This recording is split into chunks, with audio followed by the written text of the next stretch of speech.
Hi, my name's Alyssa, and today I'm back to talk to you about another way to help manage your stress. Today we're going to be talking about communication and stress. Sometimes when we're feeling stressed and overwhelmed, we may not communicate what we're thinking or how we're feeling effectively to our friends, our family, or our partners.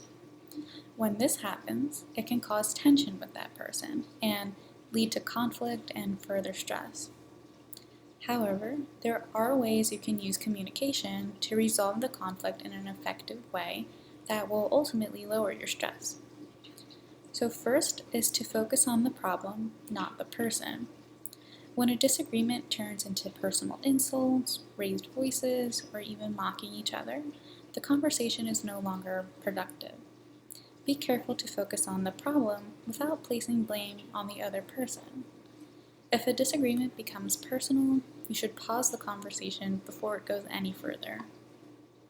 Next, you can use reflective listening. So, oftentimes during arguments, we focus on getting our own point across rather than listening to the other person. Before responding to them, you can restate what they said to show that you understand in your own words. You can continue this process until the other person acknowledges that you do understand. And next, you can share your side. So the other person might reflect back your ideas in their own words to show that they too understand.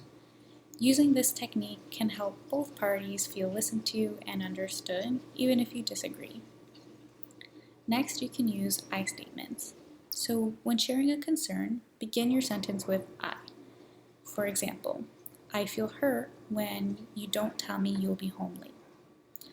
With this sentence format, we show that we are taking responsibility for our own emotion rather than blaming the other person. The alternative sentence to that would be, you never tell me when you're going to be home late, which will often have the other person become defensive. So next, you can know when to take a timeout. When you and another person are becoming argumentative, insulting, or aggressive, it's a good idea to take a time out. Having a plan in place can help you and the other person call for a break when it's needed. At that point, you can spend some time doing something that you find relaxing by yourself, and when you both calm down, you can return to solving the problem. And be sure that you do actually eventually return and don't leave the issue unresolved. And lastly, you can work towards a resolution. So disagreement is a normal part of any friendship or relationship, but if it becomes clear that you will not agree, try to find a compromise that benefits both of you.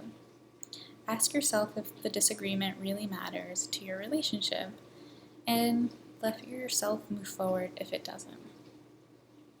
So that's going to be it for today, and I hope everyone is staying safe and healthy, and I'll be back to talk to you again next week.